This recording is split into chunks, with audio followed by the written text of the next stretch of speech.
F'konferenza tal-aħbarijiet li ġiet organizzata fil-Palazz ta' San Anton, il-President ta' Malta Miriam Spiteri de Bono ħabbret li se tibda tiġi organizzata ġirja ta' 10 kilometri bris il-Malta Community Chest Fund. Din il-ġirja pjanata li ssir għal dawn l-4 snin li ġejjin. Bl-ewwel waħda ssir nhar il-Ħadd 15 ta' Ġunju fis-7 ta' filgħodu. Dawn il-ġirjiet se jibdew mill-Palazz tal-Verdala u jispiċċaw fil-Palazz ta' San Anton. Daw kollha li jieħdu sehem f'din il-ġirja se jingħataw medalja u jekk huma jipparteċipaw fl-4 ġirjiet, il-medalji li jaqilgħu jistgħu jingħaqdu f'memento waħda bħala tifkira.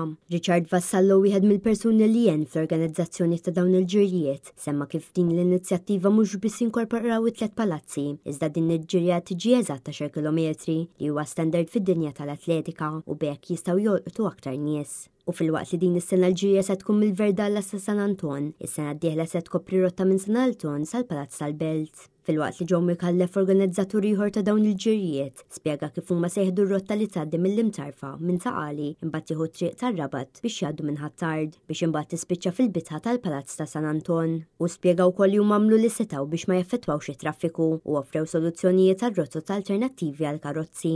L-applikazzjonijiet tal-ġirja ta' din is-sena huma miftuħin diġà u wieħed jista' japplika billi jżur maltamarathon.com.